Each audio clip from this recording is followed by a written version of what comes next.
Iverina eo amin'ny vaovao ara-tsosialy indray kosa isika nahitana trangana ady tany hafa indray teny 67 hektara atsimo tamin'ity androany ity. Tatitra mahakasika an'izay avy hatrany no entiny rotsiraikotiny iray ny Simamy rasoana ivo amintsika eto anatin'ity fanadadiana manaraka ity.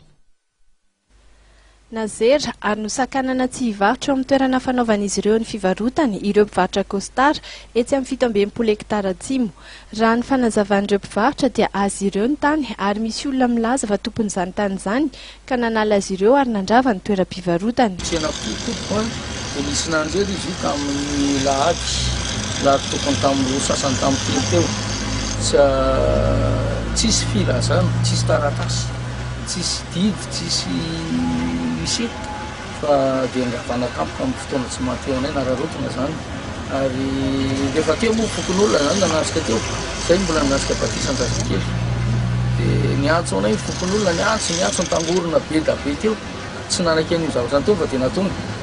Etsy andany moa dia ireo nandravany tsenan'ireo mpivarotra dia nanamafy ihany koa fa efa nisy ny fifampiraharana tamin'ireo mpivarotra ary efa nanome feim-potoana izy ireo hitadavan'ireo mpivarotra toeran-kafa. Ny feim-potoana zany zay tao anatin'izay mba un mois eo zay ozy izy mba hahafanay mijery toeran-kafa.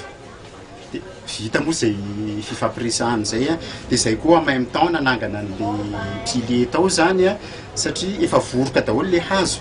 Ka hitanao tôle io raha sanatria mivava teo orana be sisisa dia fa tiantoka ao anay ihany le njeran'ilay izy aty amin'ny trano vao nataonay.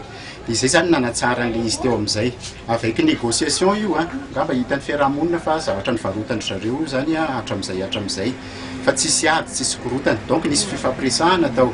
Dia vita zany fifampiresahana amin'izay dia tonga ny feim-potoana hoe andraisanay anazy amin'izay dia nasoronay ny pilier nataonay ny fefenay amin'izay ny toerany.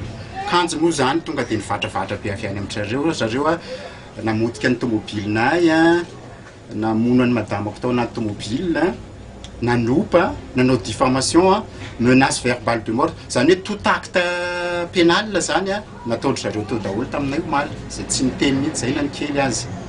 Tena toerana moa ny lehibe ny vokotany nandritry ny fotoana ary nilaza ny tenany fa tsy manana zo ary tsy manana taratasy ny hanangana trano amin'ity toerana ity ilay tompon'ny trano maintso izay vao niorina. Tena marina dia ity tanty dia mbola tany mbola litisy ka rehefa litisy nataon'ny tribunal manao miantona aloha ary nivoaka ny didim-pitsanana dia efa zareo retina aloha ny mikarakara azy. Monsieur Dona dia izy nivarotra teo ty fivarotana ty tseny efa ty vola ataon'ny olona ty tsy nahazo lalana avy amin'ny fokotany eo tsy nahazo lalana tamin'ny fokotany fa dia manao lofona le olona zay le izy ary efa nalefokany amin'ny commune ny zavatra.